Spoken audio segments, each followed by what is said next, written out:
ഒരിടത്ത് ഒരു രാജാവുണ്ടായിരുന്നു. അദ്ദേഹത്തിന് ചന്ദ്രനെ ഏറെ ഇഷ്ടമായിരുന്നു. ചന്ദ്രന്റെ നിലാവിൽ ആകൃഷ്ടനായ അദ്ദേഹം ചന്ദ്രനിൽ പോകാൻ തീരുമാനിച്ചു. അപ്പോൾ കുറേ ശ്രമങ്ങൾക്ക് ശേഷം അദ്ദേഹം ചന്ദ്രനിൽ എത്തി. അപ്പോഴാണ് അദ്ദേഹത്തിന് മനസ്സിലായത് ചന്ദ്രന്റെ ഈ വെളിച്ചമൊക്കെ ചന്ദ്രന്റെ മകളിൽ നിന്നാണെന്ന്. അപ്പോ രാജാവിന് ചന്ദ്രന്റെ മകളെ വിവാഹം കഴിക്കാൻ തോന്നി.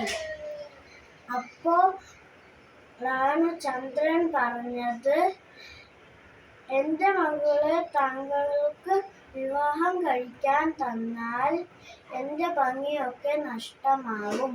എന്റെ മകളുടെ ഓർമ്മയ്ക്കായി ഞാൻ താങ്കൾക്ക് ഈ പുഷ്പം തരാം. ഇത് നിങ്ങളുടെ രാജ്യത്തിൽ കൊണ്ടുപോയിക്കോളൂ. അതായിരുന്നു ഭൂമിയിലെ ആദ്യത്തെ ആൽപ്പൻ പുഷ്പം.